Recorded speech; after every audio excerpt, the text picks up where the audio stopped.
Muito bem, amigos telespectadores, amigas telespectadoras, já estamos em 2021. Que maravilha! E como eu havia conversado com o professor Dr. Marcos Tobias Machado, da Europrop, Espaço Cerâmico em São Caetano do Sul, esse é o primeiro programa. Tudo bem, professor?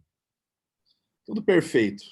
Então tá ótimo, tá vendo? Eu estou esportivo para passar uma mensagem de saúde aí para o pessoal. Façam esporte, pelo menos caminhe 30 minutos por dia, faça exercício. Vamos começar bem o ano, né? Opa, isso é importantíssimo. Então, já está pronto para a caminhada de hoje aí. Exatamente. Já fui, na verdade. Já fui, já voltei. Ah, já foi, já voltou? Opa! Já Então, voltei. maravilhoso. Bom, no último programa de 2020, a gente falou das perspectivas, falou de tudo que a gente espera para este ano, que se inicia agora, e a gente até combinou, porque eu tinha visto uma postagem sua sobre os cuidados aí na questão religiosa, principalmente. Testemunhas de Jeová tem aquele problema de transfusão de sangue, e no seu Instagram você deu várias orientações. O que a gente pode falar a respeito disso e de como o tratamento pode ter uma eficácia ainda maior com essas orientações? Você sabe que esse é um problema muito sério que os cirurgiões, principalmente os cirurgiões, se deparam. Existem algumas doenças, né, algumas condições, algumas afecções, e quando você vai para uma cirurgia, você tem realmente um risco de uma perda sanguínea maior. Né? Quando a gente fala de cirurgias para câncer, cirurgias sobre o coração, né, tem uma série de procedimentos onde você tem um risco maior de sangramento. E à medida que você tem esse risco maior de sangramento, dependendo de como é a saúde do paciente, provavelmente ele vai precisar do que a gente chama de terapia hematopoética substitutiva, que nada mais é que a transfusão. E com a transfusão do sangue, você repõe não só glóbulo vermelho, que normalmente a gente repõe, mas pode, se a hemorragia for muito grande, você tem que repor plaquetas, você tem que repor fatores de coagulação, né? Transplante hepático, por exemplo, uma cirurgia que tem um alto índice de você ter transfusão de hemoderivados, de derivados do sangue. Então, o comentário que a gente fez, primeiro, assim, é respeitar a religiosidade das pessoas. Né? Tem gente que realmente, para não ter problemas, fala, olha, eu prefiro que você seja tratado por um outro profissional. Né? Então, assim, ter a sensibilidade de que aquilo, sabe que aquilo para eles o sangue não pode sair do corpo. Né? Se ele estiver conectado numa mangueirinha e voltar para dentro do corpo dele, está circulando dentro do corpo, como uma hemodiálise, por exemplo. Agora, se o sangue sair do corpo, não pode voltar. Tem a ver com a alma, tem a ver com alguma teoria que eu não domino muito bem, mas eu acho que a gente tem que entender que isso para eles é importante. Né? Tem algumas tribos indígenas também que coisas que saem não podem retornar. Existe isso. Né? Enfim, é uma crença religiosa de que aquilo seja o eu do indivíduo. Então, você tem que respeitar. Então, isso é a primeira coisa. Aí a gente faz uma lista de coisas que a gente tem que respeitar, né? Tem que seguir para poder ter um resultado adequado. A primeira coisa é verificar a indicação da cirurgia. Tem muitos tratamentos, muitas doenças que o tratamento pode ser outro que não a cirurgia. Né? Por exemplo, o câncer da próstata tem a radioterapia, tem a crioterapia, tem o raifo, tem outras alternativas que podem se aplicar ao caso. Então, será que você realmente precisa operar um paciente com um risco, às vezes, alto de transfusão? Essa é uma primeira coisa.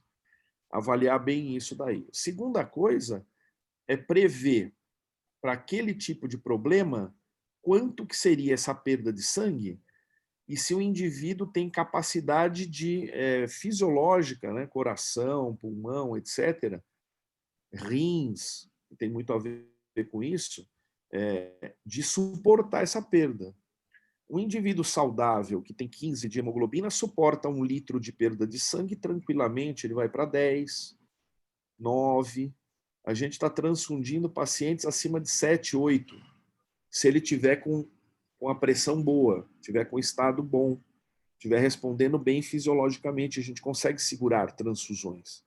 E para esses indivíduos testemunha de Jeová, é muito importante também, além de um cirurgião com experiência, que realmente vai minimizar o sangramento dele, sempre que possível utilizar uma técnica minimamente invasiva, que tenha pneumoperitônio, que tenha gás, porque o gás também tampona o sangramento, né? Seja laparoscopia ou robótica, a precisão do movimento é maior e o gás acaba tamponando, cai a 1/3. O sangramento de 1 litro numa cirurgia de próstata cai para 200, 300 ml, que normalmente não precisa de nenhuma transfusão, né? Precisa ter, além de um cirurgião experiente, que sabe aplicar a técnica certa, que reduz o sangramento, tem que ter um anestesista dedicado.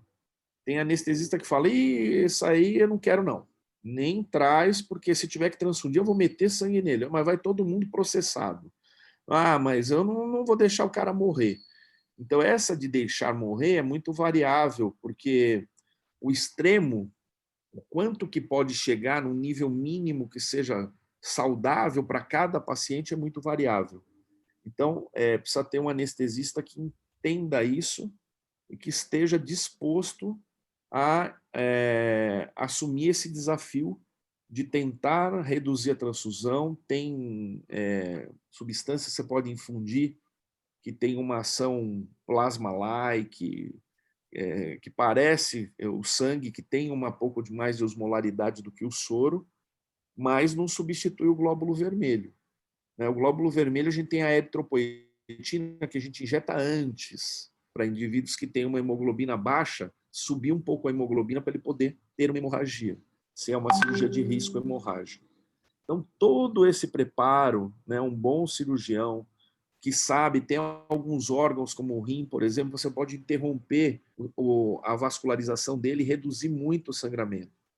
Quando você vai tirar um pedaço do rim, por exemplo, que é uma cirurgia hoje que a gente faz muito, a nefrectomia parcial.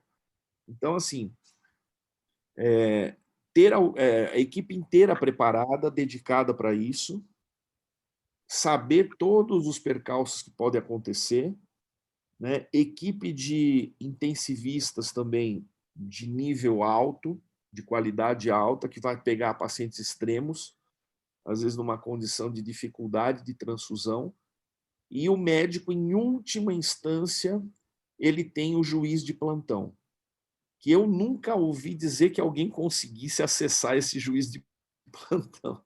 A gente, né, você teria um telefone que você liga, olha, estou com um paciente aqui, está morrendo aqui, né, em uma situação gravíssima, e eu vou transfundir, ele é testemunha de Jeová. Para quê? Para evitar a demanda judicial, para que não haja o processo, né? Você fica com aquela culpa toda da parte religiosa, mas você não vai deixar o paciente morrer por conta de falta de sangue.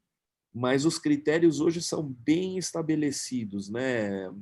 Queda da parte cardiovascular, o uso de drogas vasoativas, a parte ventilatória e de oxigenação abaixo de um padrão. Então, tudo aquilo é risco alto de vida, e configura risco alto de vida, e aí você tem que tomar as atitudes. Mas eu, assim, na minha carreira, sempre comecei tratando pacientes mais graves, nunca tive essa restrição religiosa, apesar de não ser a minha opção religiosa, eu entendo plenamente, já tratei muitos pacientes, já passei dificuldades, mas nunca nenhum que chegou à beira da morte. Quer dizer, a coisa é tão preparada, né? E a gente estava falando isso antes da entrevista. Isso serve para paciente idoso, muito extremo. Isso serve para paciente grave que tem comorbidades, que tem doença cardíaca, doença pulmonar, etc. Muitas vezes se tem um receio de operar esse tipo de paciente. Mas se você tiver todo o cuidado, para cada tipo de deficiência tem um tipo de cuidado específico. Você muito raramente não opera alguém. Para você contraindicar uma cirurgia, o paciente tem que estar praticamente moribundo, ou numa situação física péssima, acamado, por exemplo. Então, não tem indicação de você submeter a um sofrimento, até às vezes, e às vezes até antecipar a morte do paciente. Então, são situações muito ruins para você realmente não conseguir fazer um ato operatório. Hoje está muito controlado. Você controla até as ondas cerebrais do indivíduo para saber quanto anestésico toma.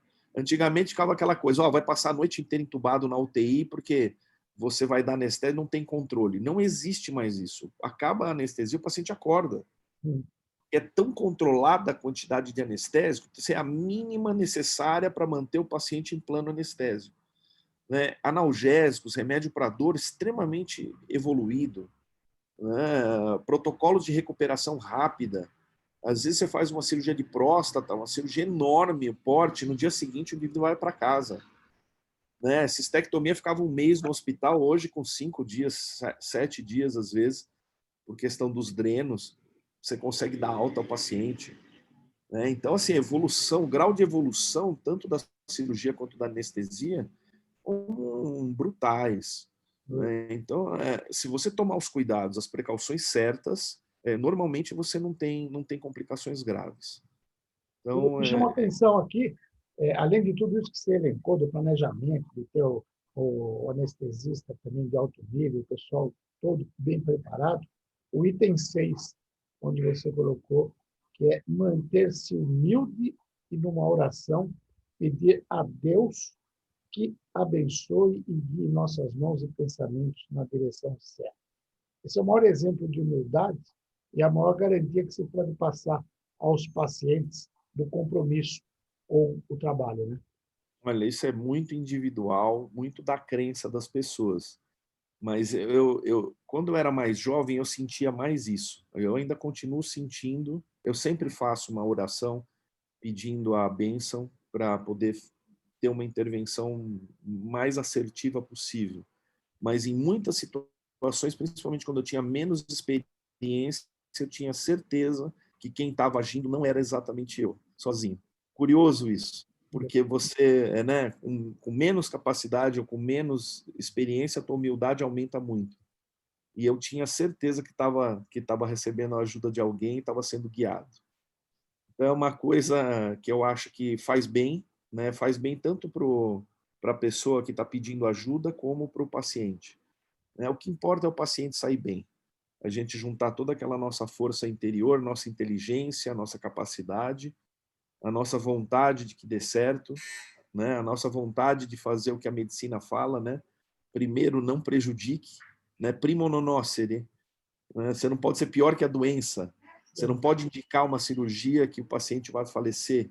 Às vezes acontece, mas não que seja deliberado. Então, tudo isso tem que ser planejado, que a gente conversou aqui.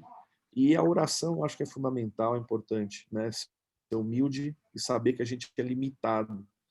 A gente faz o melhor possível, mas muitas vezes a gente não consegue obter o resultado que a gente tá querendo.